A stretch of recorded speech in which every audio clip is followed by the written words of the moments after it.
Quero cumprimentar a todos vocês que nos assistem pela internet. Boa noite, a paz do Senhor. Mandar um abraço para você que faz parte desse corpo, faz parte dessa casa e não está aqui, para Caio Júnior, para o pessoal que está viajando, que não sei nem se está vendo agora, não deve estar vendo, mas está viajando. E eu pedi para não transmitir para vocês uma coisa que eu acabei de fazer aqui agora,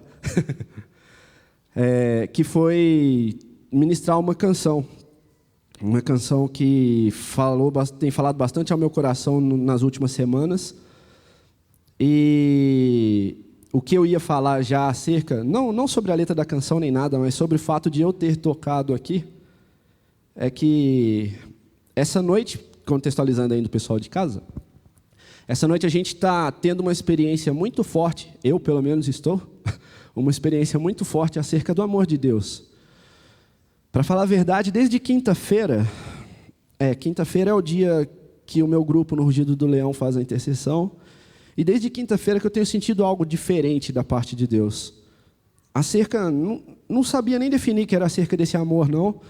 E hoje isso foi me invadindo de um jeito, desde sexta, na verdade, na quinta foi essa intercessão do Rugido. Na sexta, a intercessão, quem estava aqui na intercessão sexta, sabe o que foi sexta-feira aqui, foi uma loucura. Eu saí daqui chapado, e aí Deus começou a me falar muito acerca do amor dele desde então. E aí essa canção que eu acabei de cantar fala muito do amor dele, mas eu não vou falar sobre amor nessa noite. Eu vou falar sobre fé. Eu devo terminar falando de amor, mas eu vou falar inicialmente sobre fé. E uma das coisas que eu falei já e você de casa não estava vendo, é que a fé é uma resposta que nós damos ao amor de Deus. E um outro ponto, e aí é que eu queria falar da questão de eu ter vindo aqui, tocado e feito uma coisa que eu não tenho hábito de fazer. Tocar e cantar são duas coisas muito... Meu cérebro não coordena bem as duas ao mesmo tempo. Por isso eu pedi para não filmar, para isso não ser usado contra mim no futuro. Mas foi uma outra coisa que Deus me falou, que a minha entrega expõe a minha fé. Aquilo que eu sou capaz de entregar, expõe a minha fé. E para mim fazer isso, para vocês pode não parecer nada, mas para mim foi uma entrega muito grande. Eu não estava me contendo. Talvez de calça não dá para ver, mas até meu joelho estava tremendo ali. Então, eu senti isso da parte de Deus essa tarde, enquanto eu preparava a palavra. Eu senti isso, eu falei, Deus, eu quero tornar ainda mais prático tudo que o Senhor tem me falado de fé nas últimas semanas. E aí eu senti muito claro Deus me falar, então entrega. E, cara, fazer isso daqui é um negócio que eu tenho muito medo de fazer. Eu tremo na base para fazer. Então, eu quis entregar para expor a minha fé. Para expor e falar, Deus, eu estou aqui, cara. Eu estou me apresentando ao que o Senhor tem para fazer, ao que o Senhor quer fazer. Amém? A gente tem falado nessa casa já há bastante tempo acerca de explosão de fé. E eu vou ser bem sincero, isso demorou um pouco para entrar no meu coração, não no sentido da explosão de fé entrar, mas para eu parar e falar assim, Deus, o que o Senhor quer ministrar sobre explosão de fé? E eu demorei para fazer isso. E a fé é uma coisa muito engraçada, porque religiosamente, as pessoas lá fora nos definem como pessoas de fé simplesmente porque nós vamos à igreja. Olha, o fulano é um cara de fé, o mineiro é um cara de fé. Não sei quem é um cara de fé, simplesmente porque você não fala palavrão, não bebe, porque você não olha para qualquer mulher que passa, o cara já acha que você é um cara de fé e tal. E um outro ponto é que aí, quando as pessoas estão lá fora, e eu falo isso porque embora hoje eu convivo, acho que 98% das pessoas com quem eu convivo são cristãos e fazem parte dessa casa, os outros 2%, eu já perguntei acerca de fé e tudo, e eles falam assim, cara, isso não é para mim porque eu peco muito. Eu não posso ir para a igreja porque eu peco muito.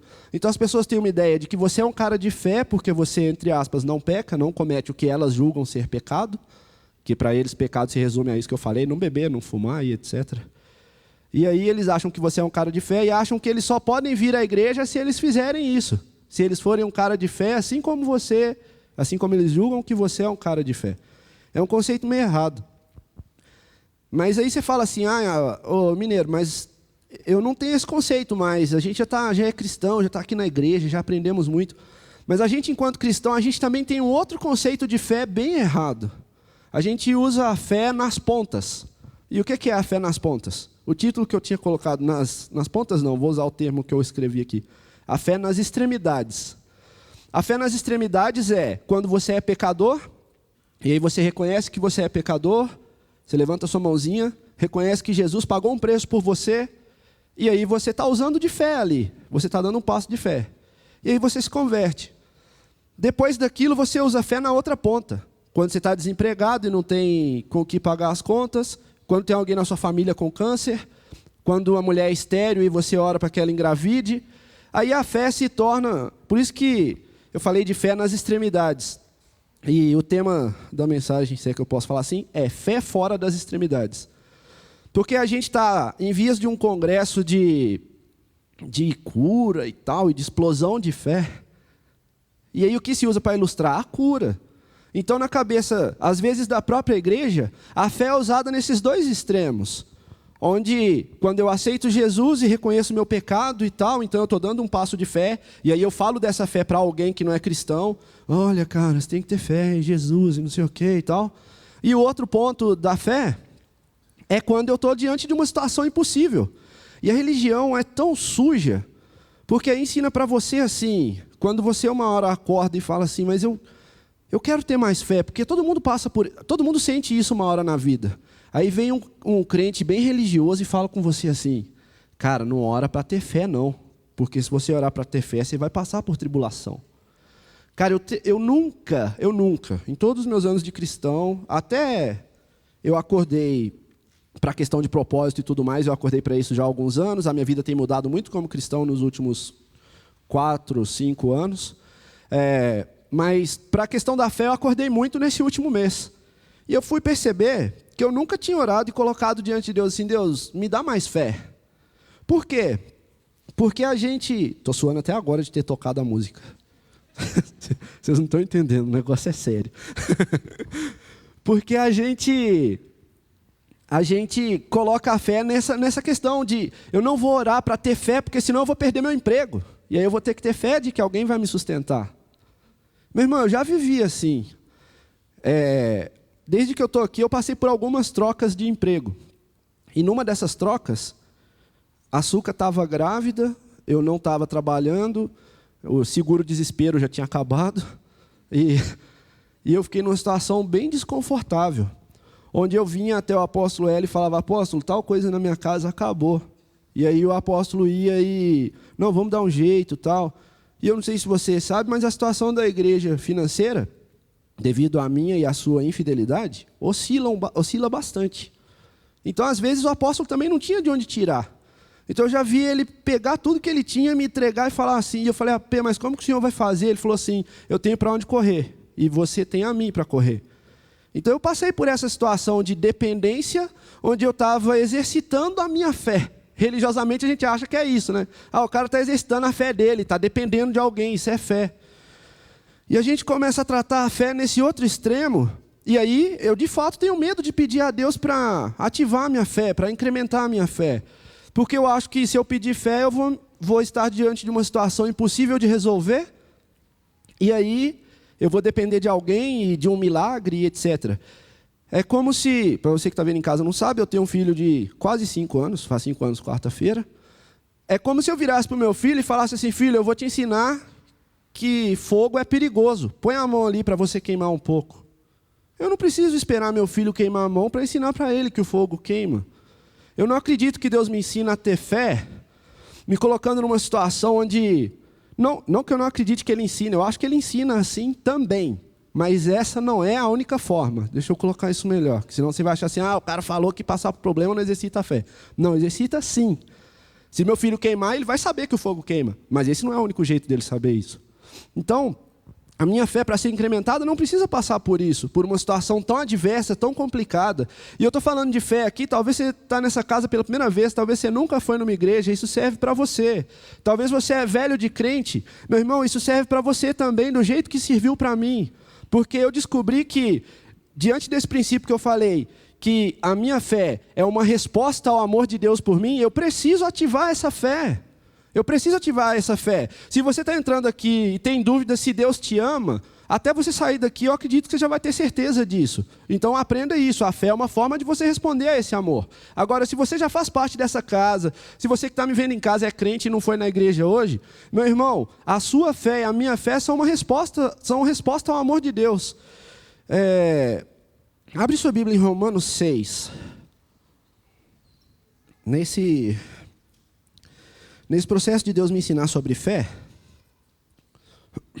e Ele está me ensinando ainda, eu estou aprendendo e está sendo, como diz o apóstolo L, está sendo divertido.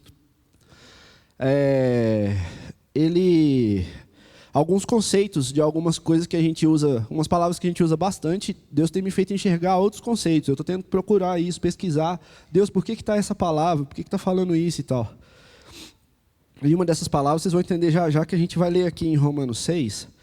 É interessante porque eu estou falando de você ter fé o tempo inteiro, fora dessas duas extremidades, que é quando você chega e quando você está numa situação extremamente adversa.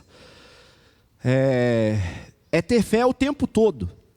Nós precisamos nos mover pela fé constantemente. Quer seja um passo que você possa dar sem fé, eu posso descer aqui e eu não preciso necessariamente ter fé para saber que eu não vou cair. Eu não vou cair, eu ando perfeitamente, a perna funciona bem, está tudo direitinho, eu vou descer aqui, eu não preciso ter fé para isso. E às vezes, diante de coisas pequenas no nosso dia a dia, a gente fala assim, mas eu não preciso fazer uso da fé para isso. Quando, na verdade, o que Deus quer de mim e de você é que nós andemos pela fé e que nós nos movamos pela fé constantemente. A explosão de fé não é algo que vai acontecer durante um evento, não é algo que vai acontecer quando... Eu tô precisando da intervenção de Deus nessa situação, meu negócio está mal, minha empresa vai quebrar, ali você vai explodir a fé. Não, ali você vai expor a sua fé. E é só isso. Talvez você vai passar por um treinamento muito sério, e aí você vai ter que expor uma coisa que você não tem, aí o processo demora um pouco mais, aí isso tem que ser gerado. Agora, isso pode ser gerado agora, isso pode ser gerado para descer um simples degrau, isso pode ser gerado no dia a dia. E Romanos 6... fala de uma coisa que quando eu li eu fiquei bem... Falei, Deus, do que você está falando aqui, cara? Romanos 6, versículos 18. Vocês foram libertados do pecado e tornaram-se escravos da justiça. Eu não vou ler todo o texto, eu dei um discipulado só sobre esse capítulo de Romanos. Mas o que eu estou querendo colocar, e esse texto fala isso, se você quiser ler na sua casa, eu não vou ler para a gente não tomar tempo. Paulo começa a falar que nós éramos escravos do pecado, e que aí nós aceitamos Jesus, Jesus vem, morre por minha causa, morre por sua causa, eu reconheço isso, reconheço que eu era pecador. Aí a partir dali ele me chama a ser escravo da justiça. E eu fiquei com um ponto de interrogação gigante a primeira vez que eu li esse texto. A gente em 2012 teve um ano inteiro falando do poder da liberdade. E a gente fala, Deus pode libertar você e tal, não sei o quê. E quando eu li o escravo, soou meio contraditório. Falei, cara, Deus me chamou para ser escravo. Deus me libertou do pecado para ser escravo. Isso está meio esquisito. E aí entra o que eu falei, que eu tive que pesquisar algumas coisas. E uma dessas coisas que eu fui pesquisar era o significado da palavra escravo. Escravo é propriedade de outro. E a palavra que é usada lá, hebraico, grego, sei lá, que é usada para definir escravo, ela tem a mesma raiz da palavra propriedade. É que você é propriedade de outra pessoa. E tem ainda um outro significado que eu acho bem legal, que diz que escravo é aquele que é dependente. Aí você já começa a entender um pouco mais, porque, por exemplo, você fala, fulano é escravo das drogas, ele é dependente das drogas. E aí o negócio começa a mudar de figura, porque então Deus me libertou. Não é para eu ser escravo sem nenhum tipo de racismo, do negro da senzala, que a gente tem essa ideia de escravo. É o neguinho da escravizaura que a gente viu na novela. A gente tem essa ideia das novelas de época. Escravo é o cara negro que fica tomando chicotada e é serviço braçal, e aí você está falando que Deus me chamou para ser escravo? Não, não é esse escravo que eu estou falando. Deus te chamou para ser dependente dele. É esse escravo, essa é a palavra escravo que está colocada aqui. E é interessante que se você olhar por essa ótica, Deus me falou uma coisa bem interessante. O escravo não come do que ele planta. O escravo não come do que ele próprio planta. Então se eu começo a pensar nisso, e aí eu vou entendendo um pouco mais sobre fé, Porque Deus me chamou para ser dependente dele. E aí eu preciso exercitar a minha fé. E se o termo que ele usou é ser escravo, é ser propriedade dele, eu paro até mesmo de produzir para mim. E passo a produzir para o meu Senhor. É isso que um escravo faz. O cara rala da hora que ele levanta até a hora que ele vai dormir para produzir para outro cara, não é para ele. E ele come do que eles dão para ele. Ele não come do que ele mesmo está plantando. Se eu e você entendermos isso, a gente diminui a correria das nossas coisas. Do que eu corro para mim, eu preciso resolver isso para mim, esse meu problema, essa minha situação, isso é meu, isso é meu, isso é meu. Não, Deus, eu vou correr para o que é seu, e o Senhor decide do que eu vou me alimentar. E traz isso para a sua vida profissional, traz isso para a sua vida espiritual. Para de correr, a gente é cheio de querer correr para mim, para mim, para mim. Ah, eu vou fazer um jejum para receber isso, para ter aquilo. E tem umas motivações todas estranhas, quando na verdade Deus está falando assim, cara, cuida do meu e eu alimento você. Calma, calma. Aí, cara, fica legal ser escravo. Eu estou gostando desse conceito de escravo. Eu estou falando com Deus para me ensinar a ser escravo agora. Então, eu queria trazer isso. Isso é exercício de fé. Continuando aí esse Romanos 6, vamos ler o versículo 21 e 22. Vamos ler a partir do 20. Quando vocês eram escravos do pecado, estavam livres da justiça. Que frutos colheram então das coisas das quais agora vocês se envergonham? O fim delas é a morte. Mas agora que vocês foram libertados do pecado e se tornaram escravos de Deus, o fruto que colhem leva à santidade e o seu fim é a vida eterna. Aqui ele fala o seguinte, pô, cara, você era escravo do pecado e você já colheu o fruto do pecado. E aí, meu amigo, você que está aqui, se você tiver uma definição de pecado, você nunca entrou aqui, isso, definição de pecado é beber, fumar e etc, etc. Até o fruto disso é ruim, você já sabe que é ruim, fala isso até na TV, você nem precisa ser crente para saber que o fruto da bebida é ruim, que o fruto do cigarro é ruim, que o fruto do sexo sem compromisso também é ruim. Você não precisa, se a sua definição de pecado é essa. Mas deixa eu desmistificar isso. Pecado é errar o alvo. Cada vez que você faz algo diferente do que você foi projetado para fazer, você está errando o alvo, você está pecando. E às vezes você nem faz. Às vezes você pensa algo que você não deveria estar pensando. Você está pecando. O fruto disso produz morte. É o que está falando aqui. Mas aí fala assim, mas agora vocês foram libertados do pecado e se tornaram escravos de Deus. O fruto que colhem leva à santidade. Aí com isso aqui eu quero falar se você por acaso pensa do jeito que eu falei lá no comecinho lá. Quando eu não tiver mais pecado, quando eu for santo, eu faço isso. Deixa eu te falar, meu irmão. E isso dentro da igreja é muito comum. É uma briga louca para ser santo.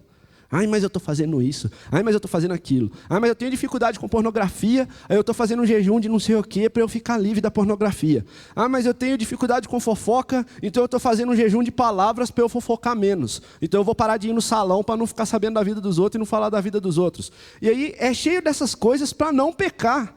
Porque aí você que já está aqui, você sabe que o pecado desagrada a Deus. E aí você não quer pecar.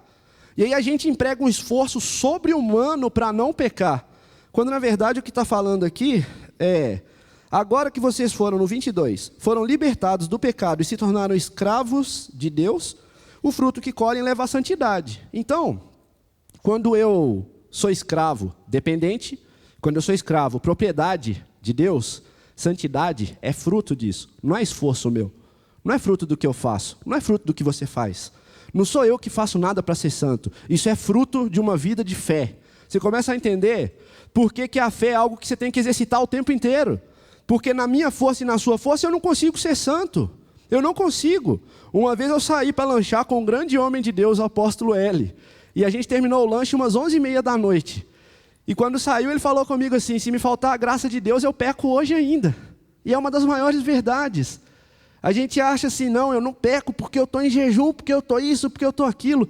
Meu irmão, santidade é fruto de você ser escravo, de você ser dependente, de você ter uma vida de fé. Isso é santidade, não é fruto do seu esforço, não é fruto do seu jejum muito louco, não é fruto do tanto que você está orando, não, é fruto da sua vida de fé. Se você exercita a sua fé, a santidade é... Ai, fugiu a palavra. Consequência, essa palavra. A santidade é a consequência disso. E aí, sobra até tempo para você, enquanto cristão, se preocupar com outra coisa. Porque você não está mais tendo que se preocupar tanto com não pecar. Então eu posso me preocupar em implantar um reino de repente. Não é disso que a gente fala aqui? Eu posso me preocupar em, não, eu vou implantar o reino, o que eu posso fazer? Porque o pecado não é mais problema para mim, porque eu exercito a minha fé, e o fruto de uma fé exercitada é santidade. Então o pecado deixa de ser uma coisa que eu tenho que ficar lutando. Então, meu irmão, você, e aí isso independente da idade, independente do tipo de pecado que eu cometo ou que você comete, cara, uma vida de fé é o melhor antídoto para isso. Não é nada contra a libertação, não estou falando contra, mas já cansei de ouvir, eu fiz libertação e não adiantou nada. Cara, você fez libertação, não exercitou sua fé, o fruto disso é a morte, é o que a gente leu aqui. Você não exercitou sua fé, você não se tornou escravo, você não se tornou dependente. Menino, mas como eu faço isso? Eu vou falar já já. Mas é muito simples você ser independente. Você resolve fazer do seu jeito. Deus não vai invadir, Deus não vai te forçar. E aí você começa a fazer isso, aí você de jeito nenhum se torna escravo, se torna propriedade, de jeito nenhum você se torna... qual que é a outra coisa que eu coloquei aqui, sem ser propriedade? Dependente. Você não se torna dependente de Deus, dependente do que Ele está fazendo na sua vida, e aí o fruto disso é pecado.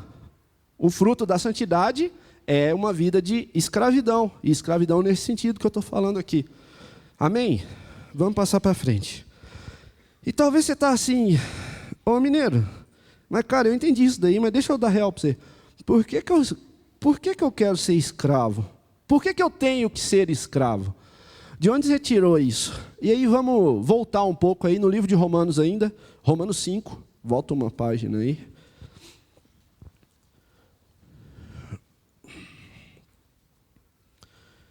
Romanos 5. Vamos ler o... Antes da gente ler, vai. A gente está falando aqui bastante do...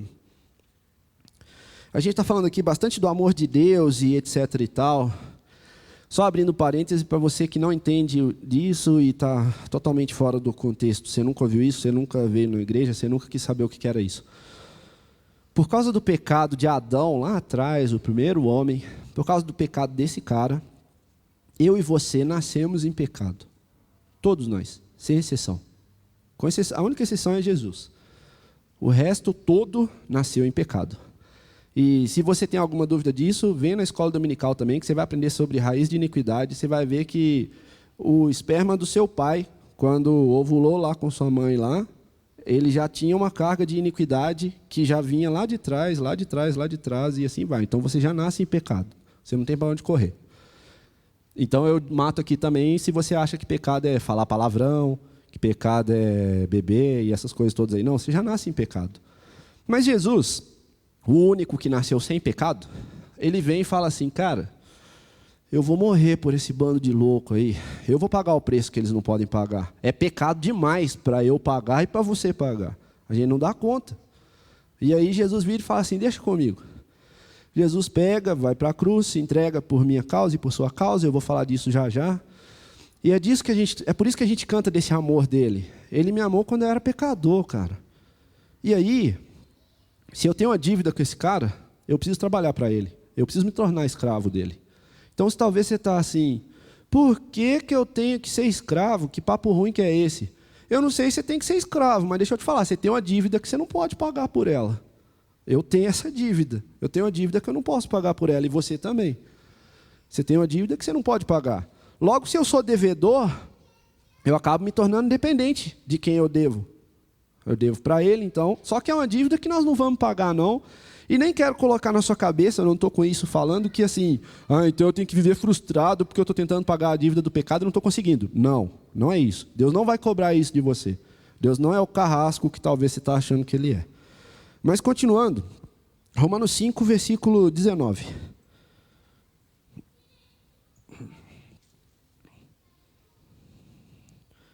Antes do 19. Talvez você está assim, cara, mas por que isso? Por que Deus fez isso e me colocou nessa situação que eu não posso pagar? Talvez você conhece um pouquinho de Bíblia bem distorcido, que é cheio de nego que já leu Bíblia, não entendeu nada e acha que tem que ficar julgando os outros porque leu e não entendeu nada. E aí talvez você está assim, por que Deus não manteve o negócio, eu matar um boi, eu pagar, eu fazer uma oferta e está liquidado o meu pecado? Porque Deus trabalha com dependência. Porque Deus trabalha com dependência. E a gente vai ver isso, Romanos 5, 19. Deixa eu achar o 19 aqui. 5, 19. Logo, Assim como por meio da desobediência de um só homem, Adão, muitos foram feitos pecadores, assim também, por meio da obediência de um único homem, repita comigo, um único homem, muitos serão feitos justos. Meu irmão, eu não sou feito justo por causa do tanto que eu sou bom. Eu sou feito justo por causa da obediência de um único homem. E esse homem não sou eu. Porque senão você é mulher, você estava lascado. Se você é homem, você ia depender só de você. Ia dar errado também. Mas se é mulher, você não ia poder. Esse único homem que está falando aqui, ele já veio, ele já obedeceu. E é por causa da obediência dele que eu sou justo. Não é por causa da minha obediência. Não é por causa da obediência de nenhum de nós. Do mesmo jeito que eu falei com você, cara, você já nasceu em pecado, tá lascado mesmo, não foi opção sua, eu sei, você não queria, mas já nasceu em pecado, eu também já nasci. Desse mesmo jeito, porque Adão pisou na bola lá atrás, Jesus veio e fala assim, então eu vou obedecer o suficiente para justificar a todos. Então Jesus não só teve a manha de nascer sem pecado, como ele viveu e foi até a morte sem pecar. E aí, por causa da obediência dele, eu sou justo e você é justo. E aí, você acha que você ainda não tem motivo para ser escravo dele? Você acha que você ainda não tem motivo para ter fé nele, para ser dependente dele? Deixa eu te falar uma outra coisa.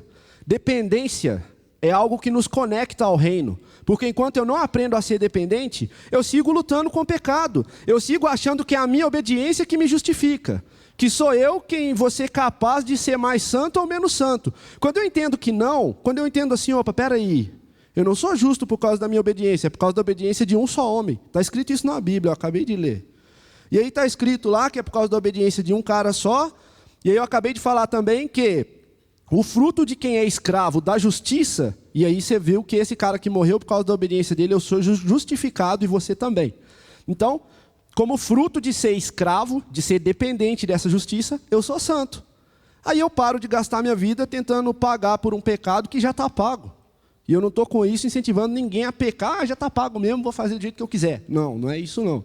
Estou falando de você exercitar a sua fé. Estou falando que quando eu sou dependente, eu me conecto ao reino. E aí talvez você está entrando aqui, que papo de reino que é esse, louco?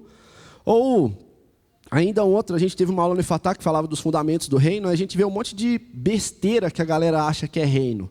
Ah, o reino é quando Jesus voltar. O reino é lá no céu. Deixa eu dar um versículo para você agora, para você entender que justiça de Deus, que obediência a essa justiça, que dependência é a palavra certa, não obediência, que dependência dessa justiça, que ser escravo dessa justiça me conecta ao reino. E eu não estou falando de um reino para quando você morrer. Você que não é cristão e entrou aqui pela primeira vez, ou você que é cristão e está assim, que papo de reino que esses caras estão falando aqui, abre aí, mantenha em Romanos 5 e vai até o versículo 17. E para você, eu vou ser sincero com vocês, eu não tenho o mínimo saco de discutir reino com religioso. Não tenho, eu não consigo tentar fazer o cara entender reino. Não consigo, não gosto. Ah, mas você não vai falar com ele? Não, não vou. Eu lembro que quando teve o lance das mulheres rasparem a cabeça, eu encontrei com uma amiga minha na rua, com açúcar. Eu estava com açúcar, encontrei com uma amiga minha que trabalhava comigo na época. Ela, não sei o quê, e esse cabelo aí? Aí eu não lembro nem o que eu falei, mas eu nem entrei no porquê que era o cabelo. E a açúcar falou assim, nossa, mãe, por que você não falou? Eu falei, eu não tenho paciência para discutir reino com quem não quer saber de reino, velho. Eu não tenho paciência. Agora, talvez você tenha.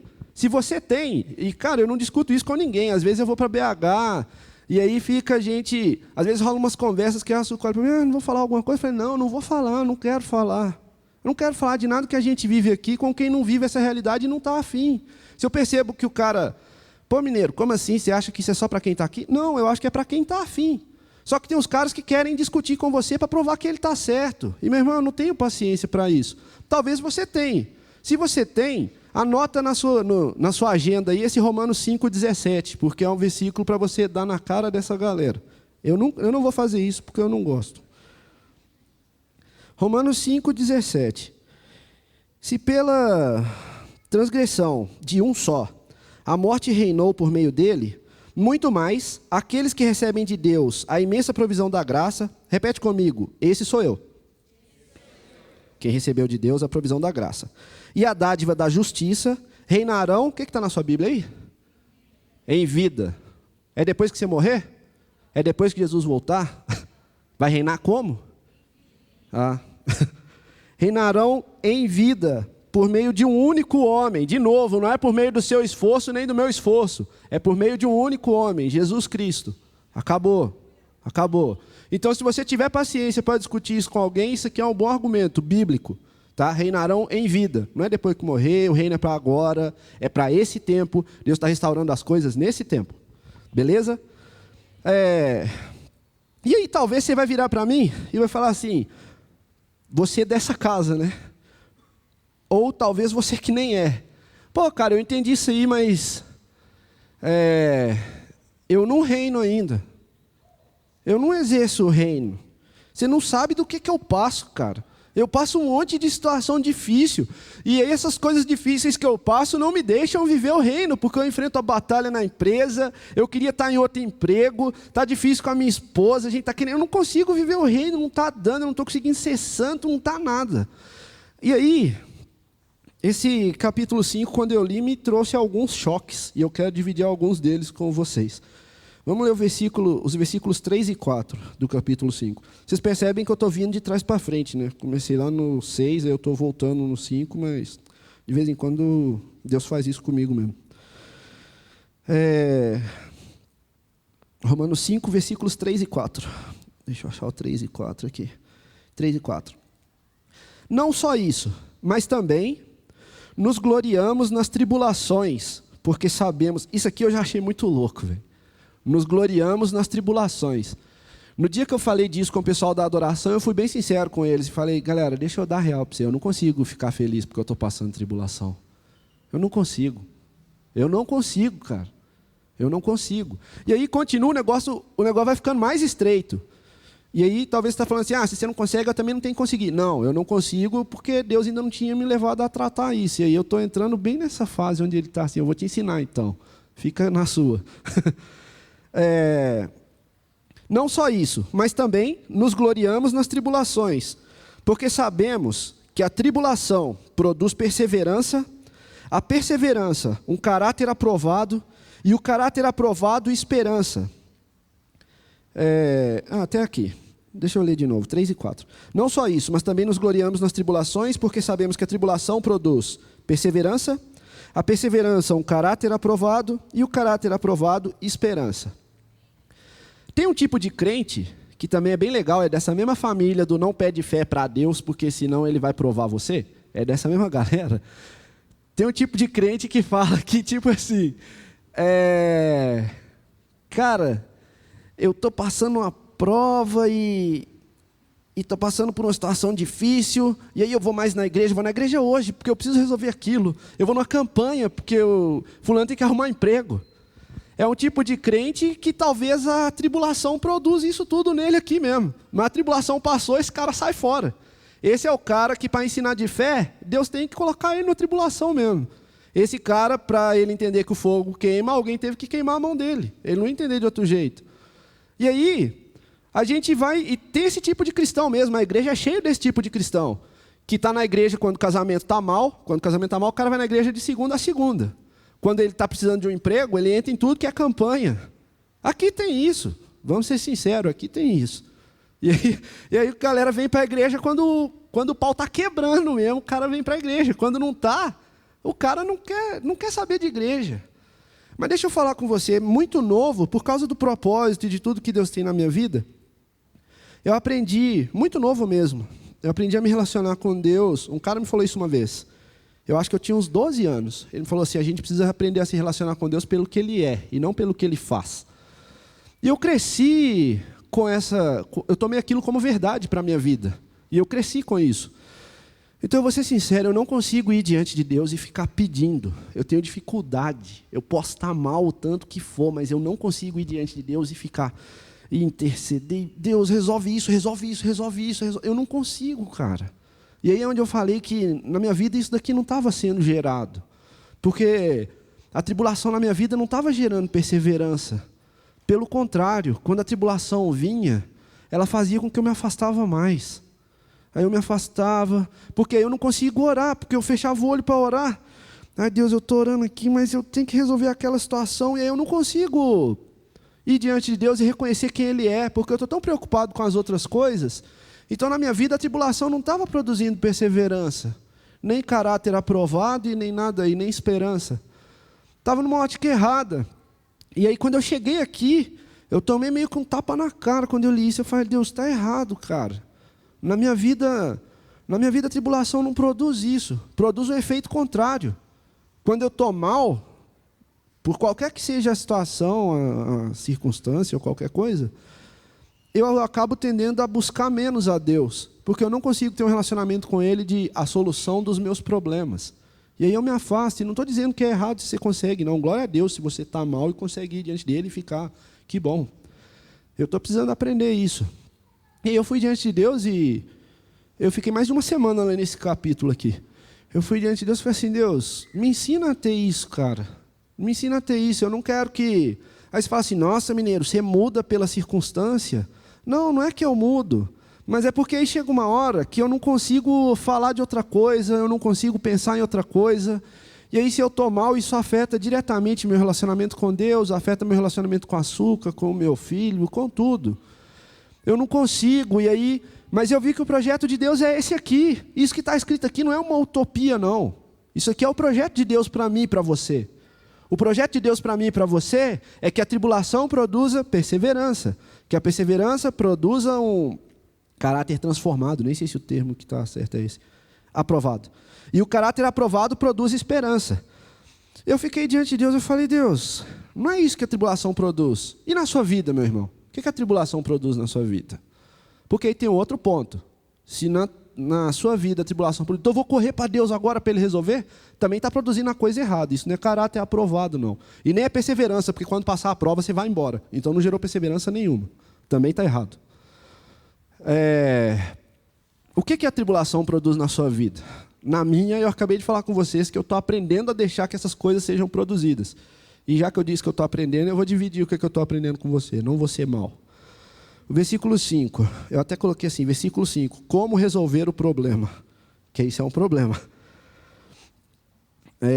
Depois do 4 aí, a perseverança produz um caráter aprovado, o caráter aprovado, esperança. Aí aqui.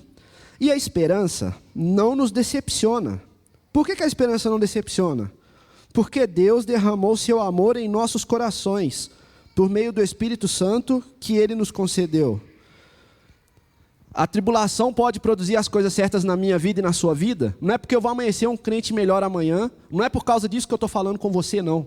Não é porque você está ouvindo o mineiro pregar. Não é isso que vai produzir nada de diferente. O que produz é o amor de Deus.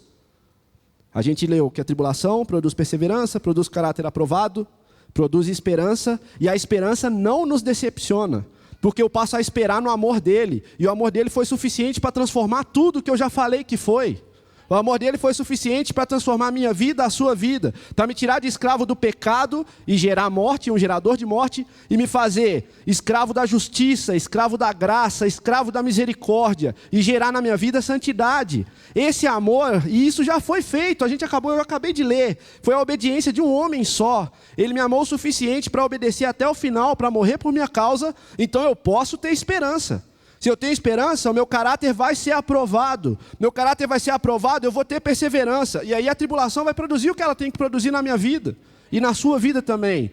É por isso que eu falei que o amor de Deus começou a me encher tanto. Porque eu lia esse texto e estava, Deus, o que é isso? O que é isso? Uma hora eu falei com Deus assim, Deus, me fala o quê? Eu fechei a Bíblia, estava lendo a Bíblia no computador. Fechei a Bíblia e fui ouvir essa música que eu cantei aqui dos Portuga. E cara... Como isso falou ao meu coração? Porque fala de como é o amor dele, como é o amor dele, como é o amor dele e só. Por isso hoje eu falei assim, não, eu quero cantar sobre o amor de Deus. Eu disse que eu ia falar sobre fé, e eu estou falando sobre fé, mas também a fé, eu abri falando isso, a fé é uma resposta ao amor de Deus. E o amor de Deus é que vai fazer com que a tribulação produza as coisas que elas devem ser produzidas. O projeto de Deus é esse. Amém? E aí tem um ponto bem interessante, porque isso é para todo mundo. E aí eu quero começar a caminhar para o final. Isso é para todo mundo. Isso não é para quem faz parte dessa casa, isso é para você que está em casa aí. Isso é para você que veio aqui pela primeira vez, ou isso é para você que está aqui há tantos anos e a tribulação ainda produz a coisa errada na sua vida. E você ainda luta com o pecado, você ainda tem dificuldade em se manter em santidade. Não, é fé. O segredo é fé. A minha parte e a sua parte na brincadeira toda é fé. Eu preciso ter fé. Eu preciso entender que o amor dele é suficiente para tudo isso. Quando a gente estava passando o som aqui, antes do culto começar, a pastora Luciana veio até mim e falou assim: ô Mineiro, eu sei que é você que vai pregar, eu não sei sobre o que você vai pregar não, mas hoje é uma noite de renovo. Deus quer renovar as coisas e as pessoas e tal. E eu fiquei, Deus, de início eu não entendi como que aquilo conectava na palavra. Mas, meu irmão, amor e fé são as duas coisas que renovam a minha vida e a sua vida. Sem sombra de dúvidas. Você está precisando ser renovado? Fé e amor. Fé é uma resposta ao amor, então o amor vem primeiro. Entenda que Deus te ama, sai daqui entendendo isso. Talvez você fique assim, pô, mas a gente cantou essa música, me ama, me ama. Eu sei que Deus me ama. Aí depois sobe esse gordinho aí que fica tocando e cantando com medo, o negócio nem flui direito, e fica cantando do amor de Deus, nem deu para entender direito do que ele estava falando, ainda bem que tinha a letra.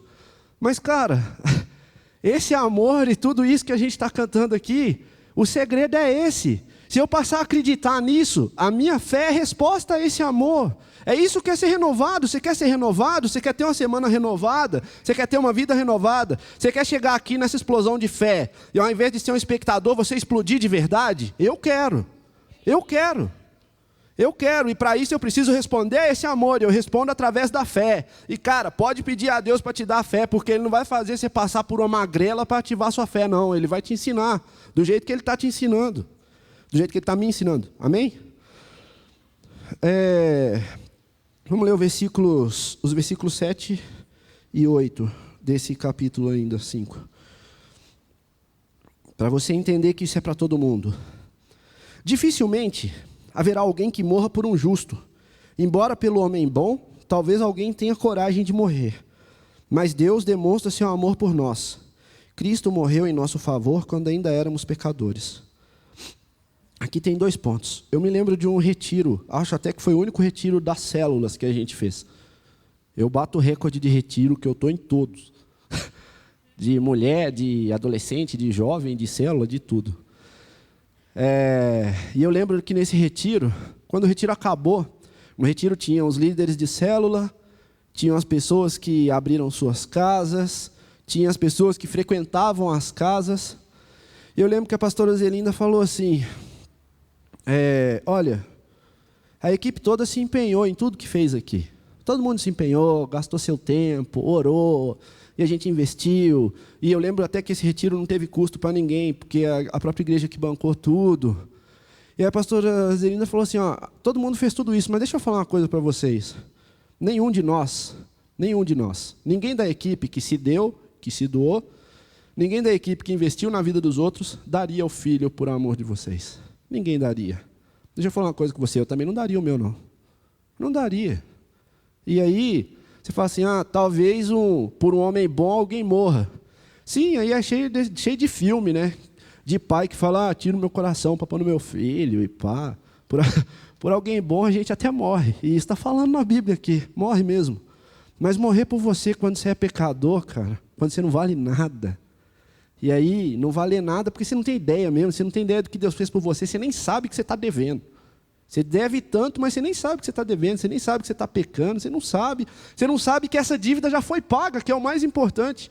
Você não sabe que você tem uma dívida enorme, mas que ela já está paga, que alguém foi lá e pagou por você. Você não sabe nem isso.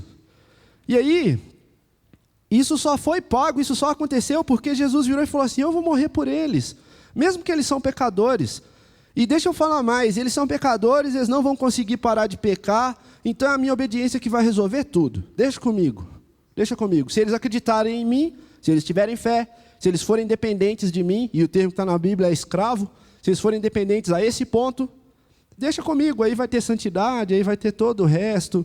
E aí, se tiver tribulação, beleza, ela vai produzir isso que ela tem que produzir mesmo. Mas Jesus já fez o que precisava ser feito.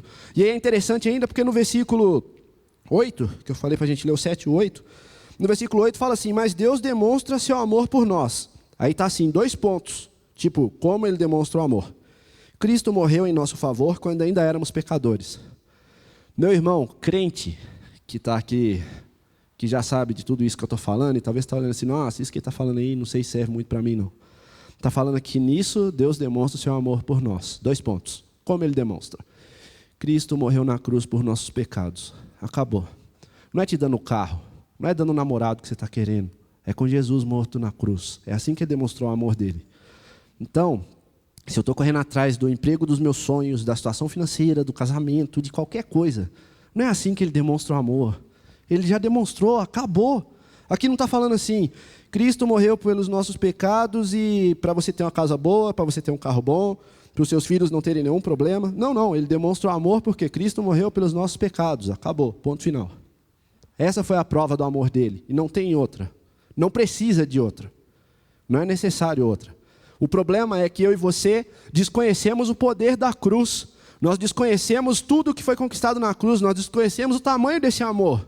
Aí a gente quer a gente mesmo resolver as coisas. Enquanto ele está falando assim, cara, se torne escravo da minha graça, se torne escravo da minha justiça, se torne dependente, se torne propriedade do meu amor por você. E só. Eu só preciso fazer isso. Porque aí se eu faço isso, ele fala assim, santidade é fruto. Então você começa a colher santidade. E aí, esse reino em vida, eu começo a viver esse reino em vida. Porque eu passo a viver não tem mais. Eu passo a viver o um por todos. Porque eu não vou correr mais atrás das minhas coisas. Eu entendi que Deus demonstrou o amor dele por mim na cruz e pronto. E aí eu paro de correr atrás do que é meu. Aí eu posso implantar um reino. Aí eu posso correr atrás de outro. Eu posso ir atrás de outro e falar, não, eu vou atrás desse reino, eu vou viver um por todos. Eu vou mostrar para essa pessoa, vou mostrar para o meu vizinho que o mesmo Jesus que eu conheço, ela tem acesso a ele também, que ele morreu por mim, morreu por ele também. E aí eu começo a viver pelo outro. Eu deixo de ser egoísta e viver para mim mesmo. E às vezes de ser um egoísta santo, lutando para ser santo, mas eu sou tão preocupado em ser santo que eu deixo de manifestar o reino. Quando na verdade a santidade é fruto da minha dependência de Deus. E só. Eu estou repetindo bastante isso porque isso precisa ficar gravado na sua cabeça e na minha. A gente precisa diminuir a correria atrás das nossas coisas. A gente precisa diminuir a correria atrás do que eu quero, do que eu preciso, do meu sonho, do meu. E ainda falar assim, eu conquistei isso porque Deus me ama. Mas o cara está se matando. O cara é incapaz de vir no culto, em qualquer culto além do culto de domingo. Ele é incapaz, porque ele está correndo tanto atrás de tanta coisa que nunca tem tempo para nada. Quando na verdade, Deus vira e fala assim, cara, eu já demonstrei o meu amor por você, acabou. Eu demonstrei isso na cruz.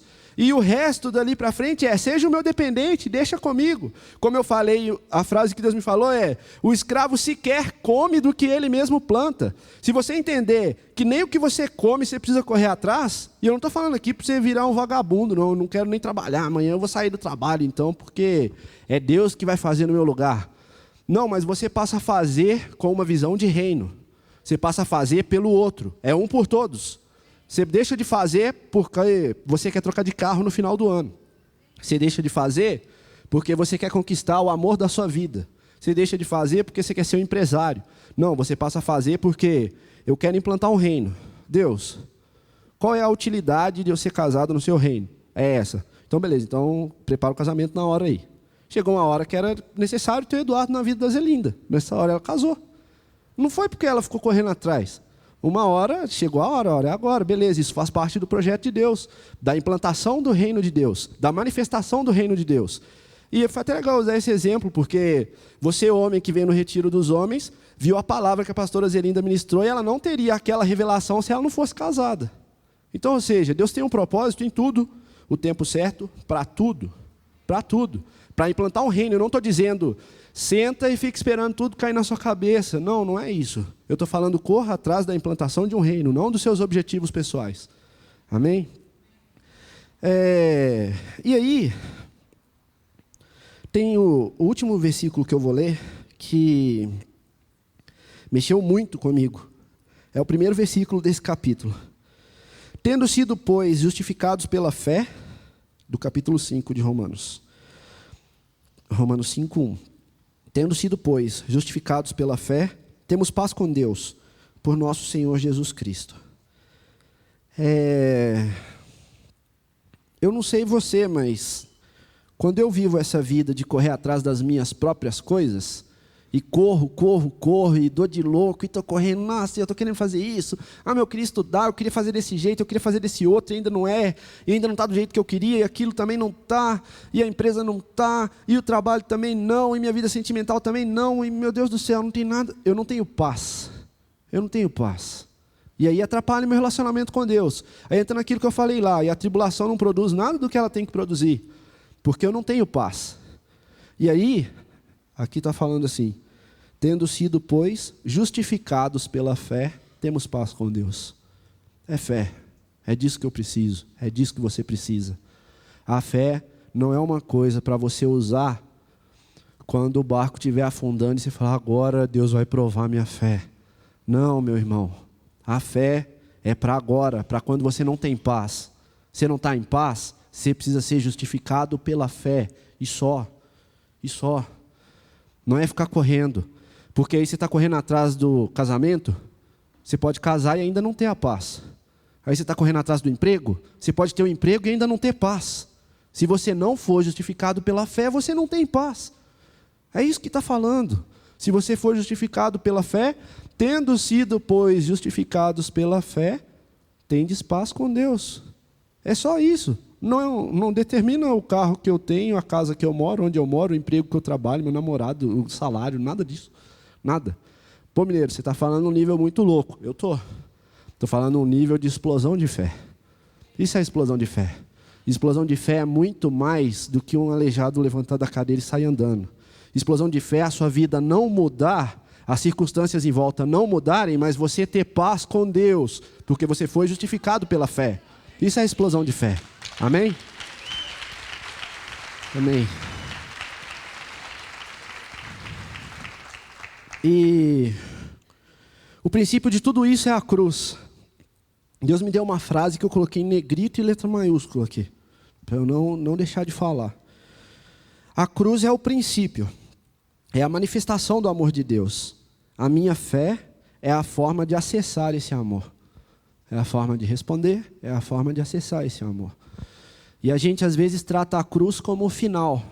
Não, ou vulgariza a cruz, porque foi o início e tal. Foi o início da parte de Deus.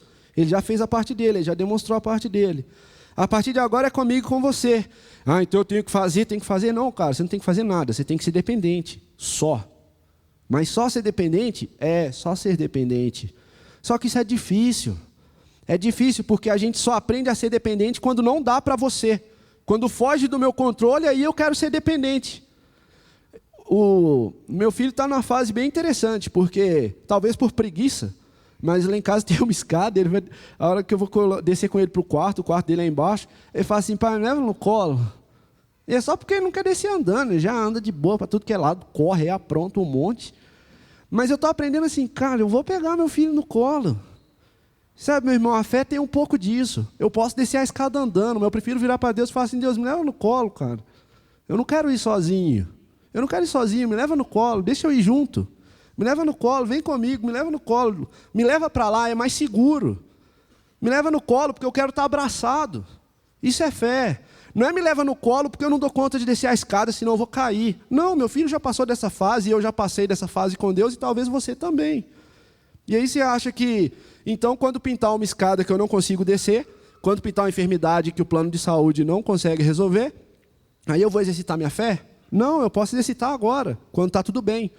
Ou simplesmente quando eu não estou em paz. Eu posso simplesmente estar com tudo bem, e aí eu simplesmente não estou em paz. Porque embora está tudo bem, não está do jeito que eu queria. Embora está tudo bem, eu queria que fosse de outro jeito. Eu queria outro emprego, eu queria outro salário, eu queria... não queria estar solteiro. Ia falar que queria outra esposa, outro marido, mas isso você não pode querer não, que você está errado. Ainda bem que eu parei na hora. Mas ter paz com Deus. E o segredo para isso é ser justificado pela fé. Só. Não é o que eu faço, não é o que você faz. E essa frase que Deus me deu da entrega que expõe a fé, eu não marquei aqui o texto porque eu achei que não ia dar tempo de ler, até dava. São 9h10. Dá mais 10 minutos. Nem tudo isso, menos. Tem uma parábola que está em Mateus, se eu não me engano, 25. Deixa eu ver se é Mateus 25 mesmo. Se for, eu já leio. Senão, eu não vou ficar procurando, não, e só vou contar para vocês. Pode acreditar em mim que eu estou falando o que está na Bíblia. É Mateus 25 mesmo. Você não vai nem precisar ter fé em mim, não. Pode ler na Bíblia.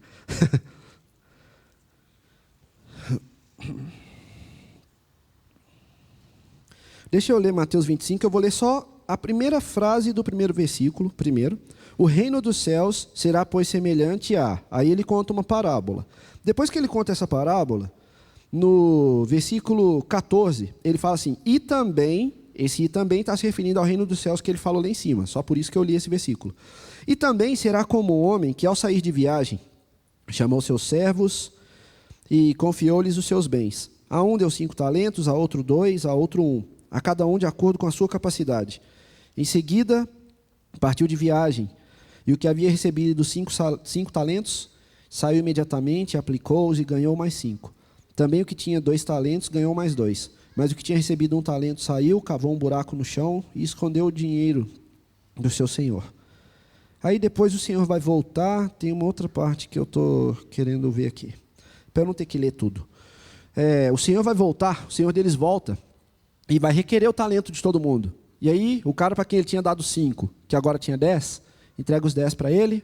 O cara para quem ele tinha dado 2, que agora tinha 5, entrega os 5 para ele. E o cara que tinha dado 1 e tinha enterrado, falou, pô, senhor, eu fiquei com medo e enterrei. Aí ele fica bravo, fala com esse cara e tal. Deus me deu uma palavra bem legal disso, que eu ministrei na Avive e na Teleios, acerca de reino, de como que o reino funciona e tal. Porque aí, no final, o Senhor vira e fala assim, cara, você não multiplicou o que eu te dei. Aí ele toma o talento desse cara que só tinha 1 e entrega para outro. Mas deixa eu falar com você. Eu e você, eu tenho certeza, se você prestou atenção, ou talvez você nem prestou atenção, mas você conhece a história. A essa altura aqui tinha um cara com 10 talentos, tinha um cara com 5 talentos e tinha um cara só com 1. Aquele cara que só tinha 1, ele não ia ficar na brincadeira, então já tomou o talento dele. Eu tenho certeza que no lugar desse senhor eu ia entregar o talento para o cara que tinha 5. Porque eu ia ter um cara com 10, um cara com 6, estava mais igual. E aí estava uma coisa melhor dividida. Mas ele pega e entrega para o cara que tem 10.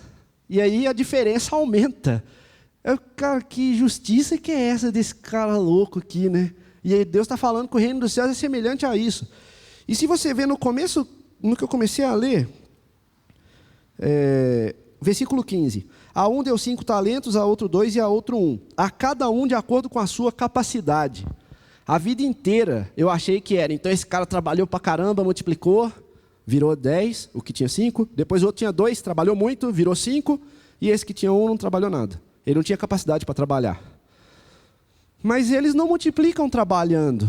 Para falar a verdade, quem trabalha mais é o cara que fica com 1. Porque o cara que tinha 5 entregou para um banqueiro. E quem fez o trabalho foi o banqueiro.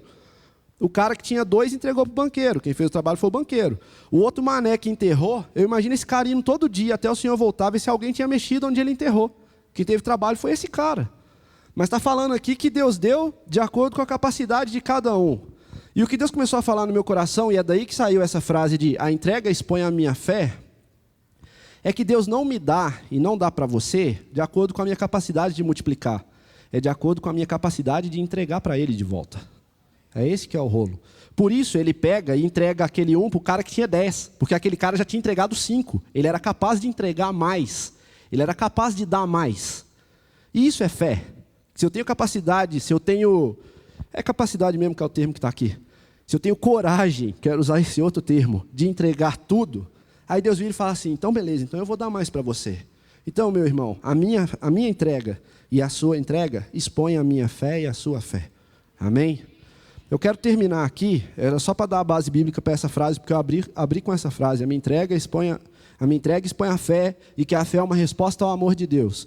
E aí eu já falei da fé ser resposta, eu só quis falar desse contexto aqui, para você entender por que a minha entrega expõe a fé. Se eu tenho coragem de entregar um talento que Deus me deu na mão do banqueiro, se eu sou capaz de reconhecer que alguém pode cuidar do talento melhor que eu, isso é fé. Eu viro e falo assim, cara, Deus me deu isso aqui. Apóstolo L, Deus me deu esse talento. E talento aqui está falando especificamente, isso era uma moeda da época. Mas pega o que foi importante para você. Para mim, eu posso falar de talento no sentido do talento de música, porque é um negócio que eu sonhava e tal. Uma hora eu falei assim, Pedro, não toma aqui. E aí, Deus vem e multiplica. Deus vem e faz diferente. Porque eu estudei para caramba, porque eu sou bom e fui correr atrás? Não, porque eu entreguei. Só porque eu entreguei. Só porque eu entreguei. Não é mérito meu, não é mérito seu, não é o que eu faço, não é o que você faz. Não é a minha capacidade de multiplicar nada. É a minha capacidade de ter fé o suficiente para entregar tudo. É esse que é o rolo. É isso que é exercitar a fé. É isso que é expor a fé. É isso que é responder ao amor de Deus. Por isso que a gente falou tanto, eu falei tanto do amor, tanto do amor, tanto do amor, porque está tudo lá. E aí Deus vira, e só para amarrar tudo no final, Deus vira e fala assim, não, eu estou chamando para ser escravo. Escravo da minha justiça, escravo da minha graça, escravo do meu amor por você. E escravo não é de que você vai trabalhar por isso com um chicotinho nas costas. Não, escravo é porque você vai ser propriedade disso. Você vai ser dependente disso. Meu irmão, escolha ser dependente hoje. Escolha ser dependente hoje. Se coloque de pé.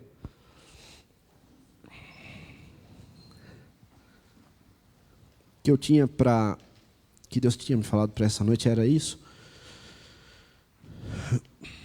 Eu não sei qual é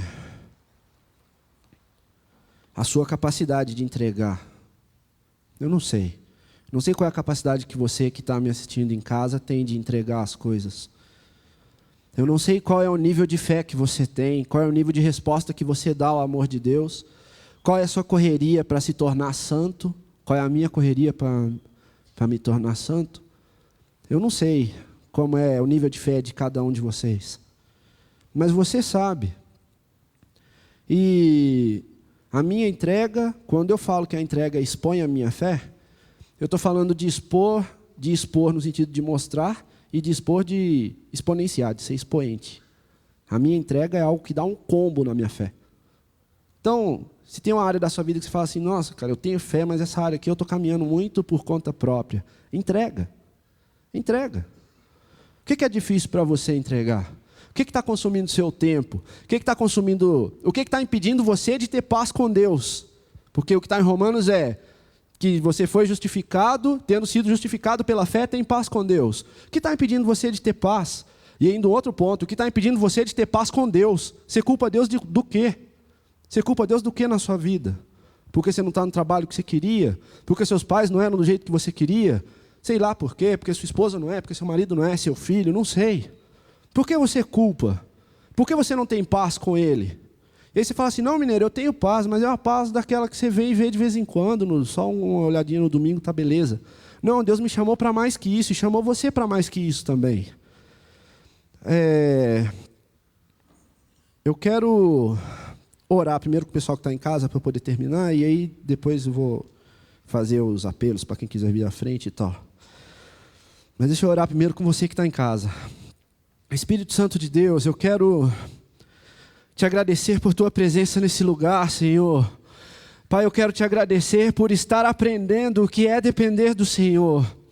Quero te agradecer porque o Senhor tem insistido em nos ensinar, em falar mais, Deus, em fazer com que nós aprendamos mais do Senhor, de como as coisas no seu reino funcionam, de como as coisas funcionam no seu coração, de como é o seu projeto original para nós. Obrigado por isso, Senhor, Deus, e eu quero abençoar cada pessoa que está me vendo agora na frente de um computador. Deus, e se cada um foi tocado por essas coisas que o Senhor tocou o meu coração, se tocou também o coração deles, Pai, dá uma experiência de fé a cada um. Deus, eu quero colocar a vida de cada um deles agora diante do Senhor e renunciar a todo medo, a toda mentira das trevas, de que ter fé é passar por dificuldade para ter fé. Não, e quero declarar sobre cada um agora um novo nível de fé, em nome de Jesus. Eu abençoo a vida de cada um que está agora assistindo e declaro um tempo de explosão de fé na vida de cada um, em nome de Jesus. Amém.